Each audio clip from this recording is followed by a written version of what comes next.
takut.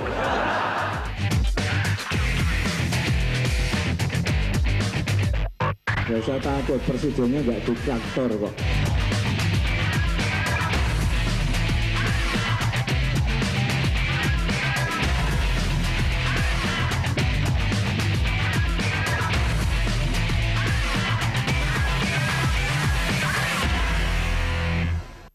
Pemirsa, Presiden Joko Widodo sampai 2 kali menyinggung di depan publik bahwa tidak ada kekuasaan absolut atau otoriter di Indonesia.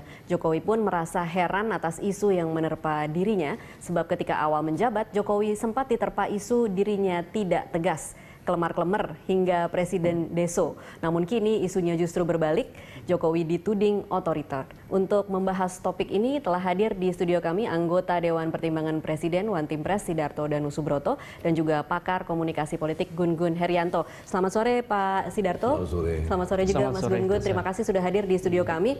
Sebelum kita mulai perbincangan, kita akan hadirkan informasi Presiden Joko Widodo membantah tudingan dirinya diktator ketika bersilaturahim dengan ulama beserta para santri di Pondok Pesantren Minhajur Rosyidin Lubang Buaya, Jakarta Timur, Selasa kemarin. Jokowi menyebut dirinya bukan diktator melalui candaan dengan seorang santri.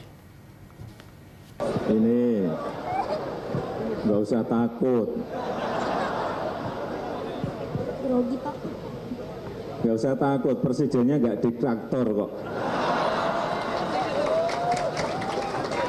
Sekarang di medsos kan banyak yang menyampaikan bahwa Presiden Jokowi itu otoriter, diktator.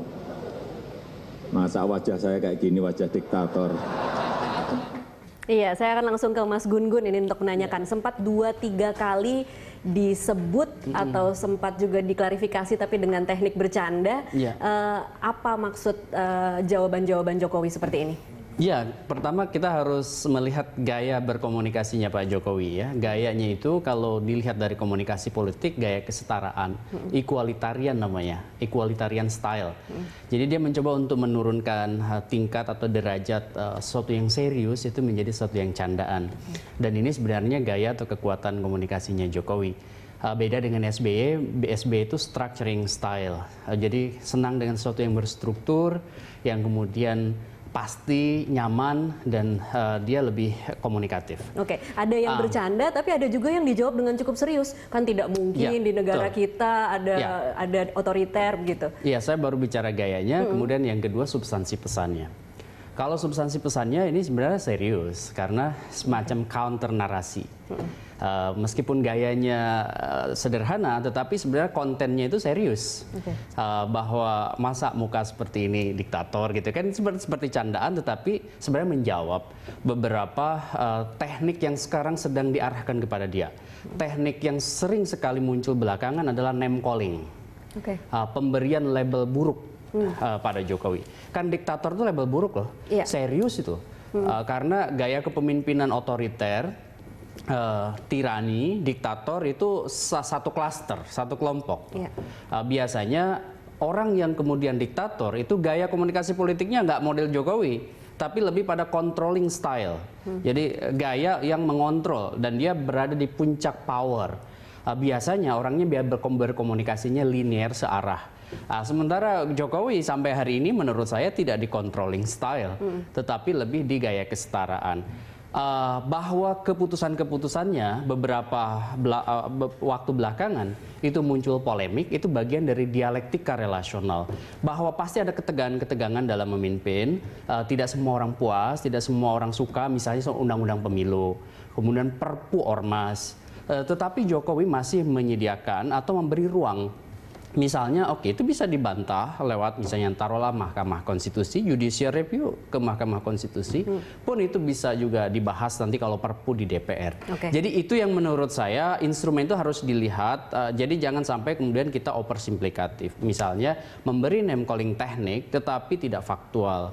Basis dialektikanya masih terbuka, publik media masih bisa mengkritik, artinya dia belum sampai di taraf diktator. Belum bisa dikatakan diktator secara faktual.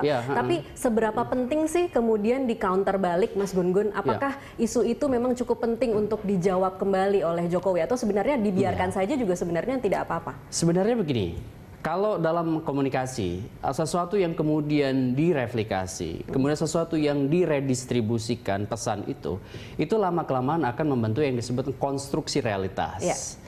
Konstruksi realitas itu tidak sederhana loh, artinya bisa saja masyarakat awam lama-lama karena misalnya di media sosial muncul hoax, kemudian ada name calling teknik di media massa, kemudian itu terus menjadi perbincangan, bisa pada satu titik dianggap kebenaran. Ya. Sehingga istana Presiden Jokowi, termasuk juga menurut saya lembaga kepresidenan, ini berarti komunikasinya bukan person, tetapi komunikasi kelembagaan, itu harus jalan.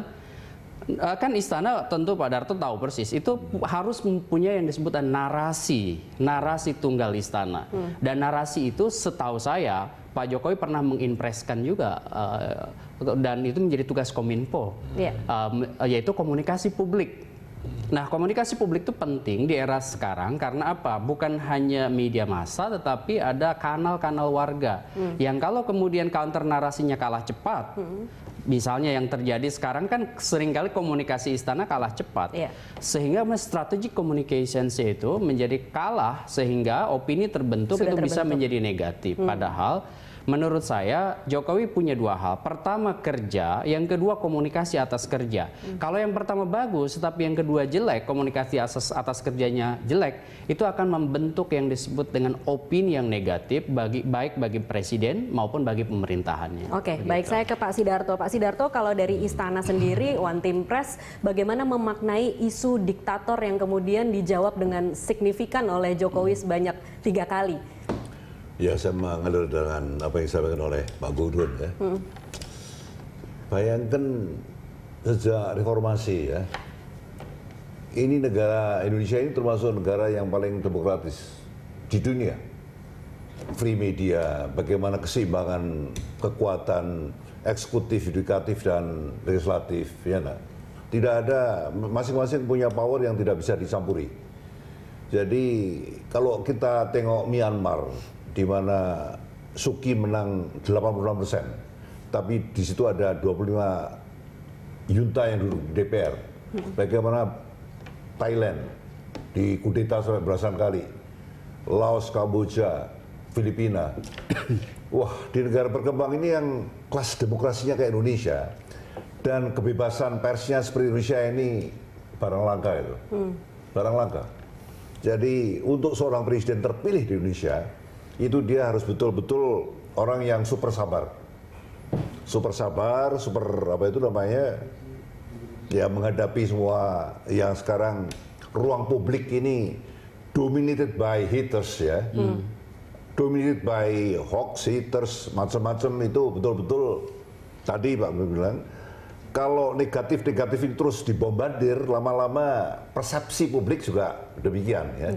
Jadi pandai-pandainya dari apa itu namanya departemen kementerian terkait untuk juga cepat mungkin melakukan klarifikasi ya. Oke, baik.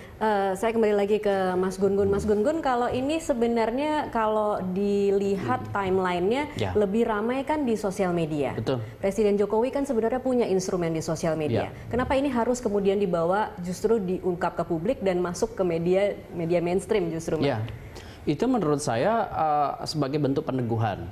Jadi kan biasanya resonansi ya, itu dalam konteks pesan, itu dimunculin oleh aktor, dan komunikasi politik Pak Jokowi pasti akan ditanggapi ragam kanal, baik itu media mainstream maupun media sosial. Jadi konteksnya itu menurut saya. Jadi dengan begitu kan menjadi bahasan kita hari ini, kemudian juga banyak media, sehingga kemudian dengan sendirinya satu pesan itu one to many, satu ke banyak. Dan proses komunikasi yang one to many itu memang sesekali harus dilakukan ketika itu sudah sampai dalam taraf ini kalau tidak di counter itu cukup riskan untuk ke depan. Apalagi begini, intensitas paradoks komunikasi itu akan terus memuncak hingga 2019. Bahwa begini, pertarungan itu hal yang lumrah, tetapi ketika name calling atau teknik propaganda lainnya yang kemudian tidak faktual, basisnya apalagi berlebihan, misalnya sampai pada ujaran kebencian dan lain-lain, itu kan memang ada kanal juga di wilayah hukum. Proses-proses ini tetapi kan tidak mudah.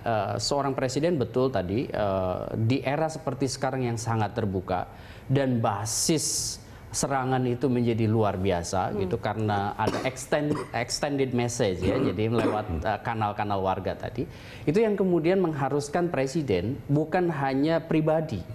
Ini yang saya selalu ingatkan, presiden kalau seorang itu akan kewalahan, tetapi harus komunikasi yang sifatnya presidensial, komunikasi yang direktif, otoritatif, yang dia bisa menggerakkan proses komunikasi itu melembaga. Kalau untuk isu yang diktator ini menurut Mas Gun-Gun sudah secara institusional belum? Saya melihat belum banyak dibicarakan gitu. Presiden. Nah, dan itu yang harusnya kemudian ditanggapi oleh tim komunikasi, oleh Kominfo dan lain-lain, sehingga kemudian ini menjadi satu narasi. Kalau sekarang ini masih sporadis, misalnya Jokowi dengan candaan itu, untungnya itu ditangkap oleh teman-teman media sebagai satu kegundahan. Ini kan sebenarnya kegundahan. Iya. Karena walaupun canda, dalam komunikasi politik itu sifatnya intentional. Oleh karena itu nyaris sebenarnya tidak kemudian oh ini spontan, oh ini tidak bermaksud. Enggak, itu bermaksud dan pasti kemudian ditunjukkan kepada komunikan tertentu yang tentu hari-hari belakangan itu rajin. Rajin menyerang rajin begitu ya? Melakukan proses-proses komunikasi yang menyerang. Oke, baik, kita akan sambung lagi nanti di segmen selanjutnya. Pemirsa tetaplah bersama kami.